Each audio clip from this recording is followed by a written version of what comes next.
Welcome to the new series of podcasts from Jules, who created At Balance, a company that is designed for your well-being.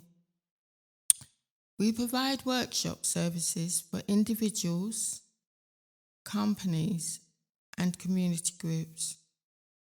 Our Making Sense workshop is designed for young people and takes place during the school holidays, so at Easter, in the summer, and during the autumn holidays.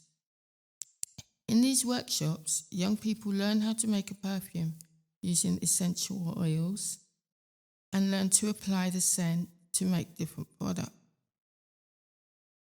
It's also an introduction to nature and the importance of nature to our well-being. They are fun workshops and the children do learn STEM skills in these workshops. Our second workshop is a personal development workshop, and these are generally designed for adults and designed to enable adults to explore the obstacles that are blocking their potential growth and learn how to restructure that narrative and create a plan that is resilient and that gives them the skills to deal with the obstacles that they will encounter along life's journeys. These sessions are available at London Bridge near the station on Saturdays between 12 p.m. and 5 p.m. If you're interested in any of the services that At Balance has, please get in contact with us on our website, atbalanceuk.com. Our podcast series will be run in two parts. The first looked at stress, and the second podcast will look at stress management. And we'll give you tips and ideas on how to manage your stress. What is stress management? As we know, we always experience stress. When we experience too much negative stress, we can become overwhelmed and unable to cope. And this can impact the quality of our life. And sometimes it can be very detrimental, and chronic stress has been known to cause death. So one of the reasons why we need to manage our stress is to reduce the likelihood of the detrimental effects to our health. We spoke about stressors in podcast 1, where I spoke about stress. So have a listen to that, and that should explain to you what we understand by the word stressor. If we are constantly preparing to fight or flight as a result of a stressor and continually use a fight mode to respond, we eventually will use this mode as a default, as a go-to. So what do we mean by fight or flight? If we find ourselves in a situation where we view a threat to our survival, to our quality of life, to ourselves, then we have two choices. And sometimes the body makes that choice for us. We can either fight it, confront it, and deal with it, or we can sit back, pause, and take a moment. Now, when we go into fight mode, our body will experience the most wear and tear. Our body prepares to fight. our blood is distributed throughout the body, different areas of the body, in preparation to fight. Our body just prepares to fight. And if we choose a flight mode, our body may just acknowledge it and may just decide, no, that's not really worth my time. That's not really worth my energy. So in the fight mode, we use energy, and we use all the energy our body has. But when we're in the flight mode, we just, okay, it's that. I can't do anything about it, so let's move on. So sometimes if we continually go into fight mode, then our body becomes used to reacting like that, regardless of any situation. And we can end up becoming hypervigilant, so aware of everything that's going on that we don't have a step back. Our body never has time to recover because it's always fighting. And after a while, this can become exhausting. And again, it can have a bad impact on our health. So we need to learn how to use the flight mode sometimes and learn to differentiate between the purpose of the two modes of stress responses. This is because the flight mode is the less damaging of the two responses. When we manage our stress levels, it can result in an improvement in a person's mood, performance. Stress management can result in improvement in people's health by decreasing the risk of heart attacks and strokes. Learning stress management techniques can help to improve your memory and improve your sleep.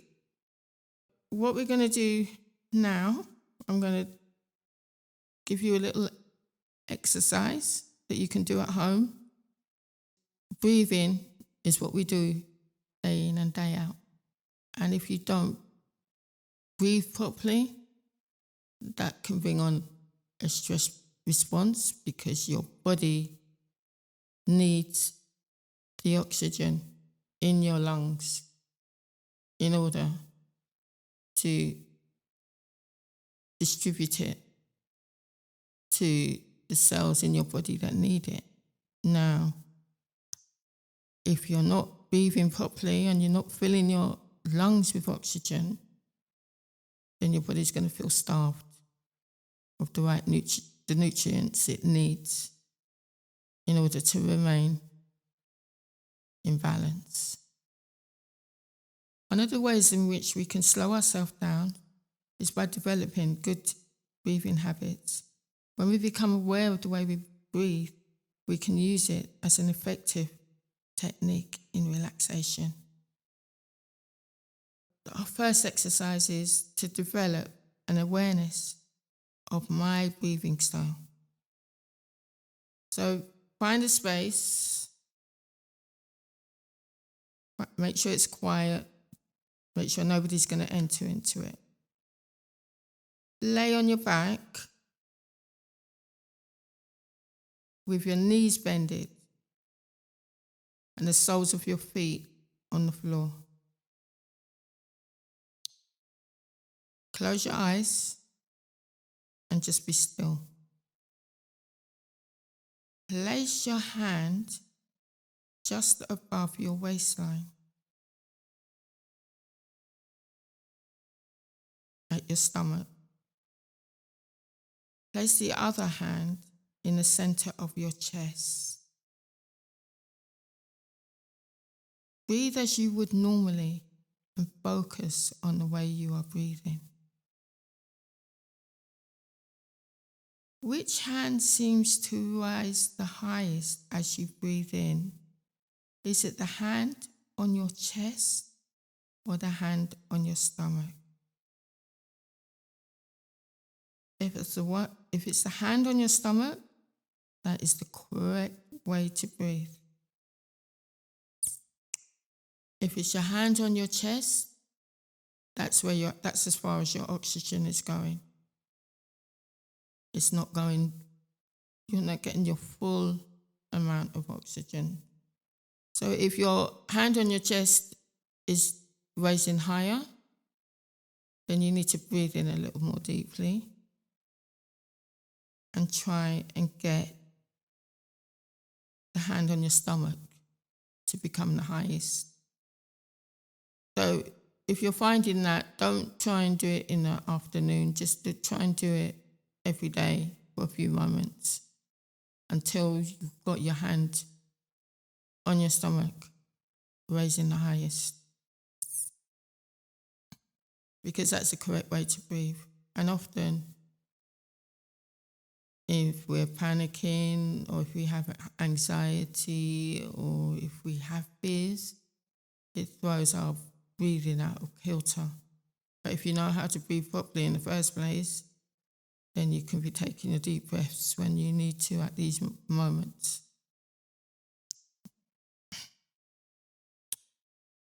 Awareness is something that the Gestaltists taught.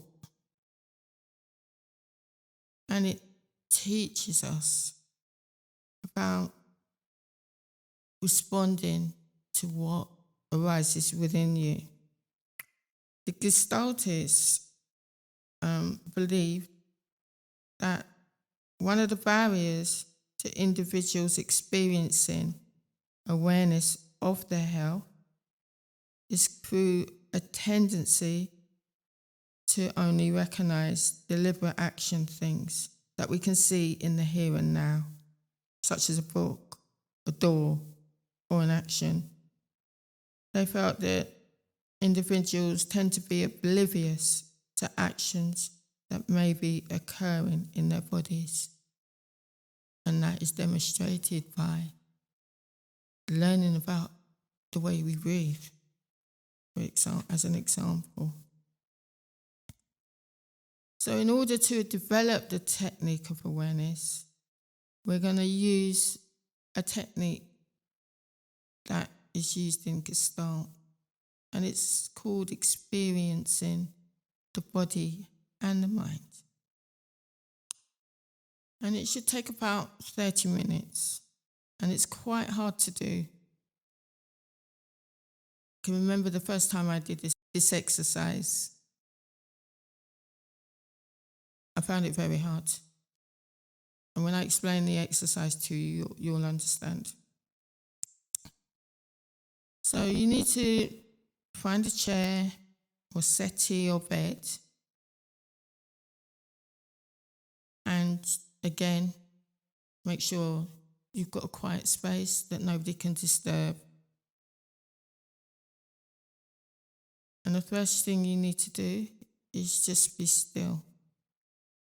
And it is hard because you'll begin to think that you should be doing stuff and you shouldn't. You just need to sit still. Don't relax. Don't try to relax. Don't think you're doing a relaxation task. It's not a relaxation task. But if a feeling of relaxation comes over you, that's fine. But don't try and force it, because we're raising awareness. So even trying to think, oh, I've got to relax, is forcing. You'll notice how you relax and notice the actions that you'll take to prevent your relaxation. And some of the things you might experience in doing this, because you need to do it for 30 minutes, you need to sit for 30 minutes, okay? You might feel an urge to relax a tension. You might start experiencing sensations of tension throughout your body. You may start to feel anxious because you don't know what to expect. Because when we're always in this zone of expectation, but here we're expecting nothing. We're not expecting a thing. You might feel uncomfortable if you're a person that's always on the move or always doing something. The next, even picking up a pen or turning over the television or changing the way you're sitting. This can sometimes make us feel uncomfortable. We kind of think to ourselves we should be doing something, but that's all external. We need to be thinking about what's going on inside. What is inside?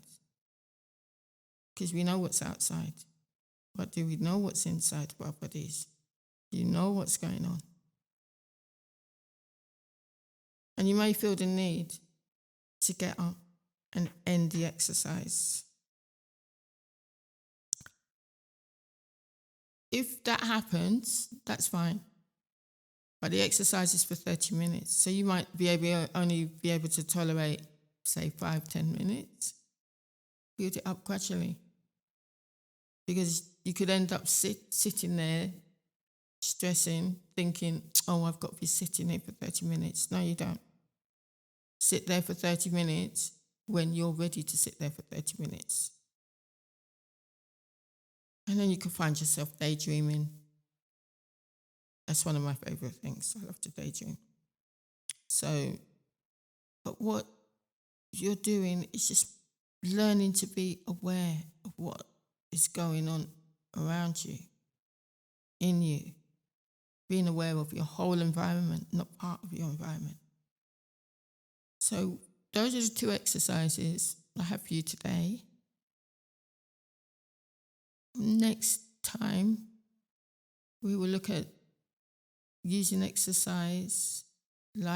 using our exercises to help reduce the stress that we have in our lives and how we might use them in different circumstances. If you're interested in any of our services, you can get in touch at www.atbalance.com and use the contact form on our website. Look out for the next podcast and stay well.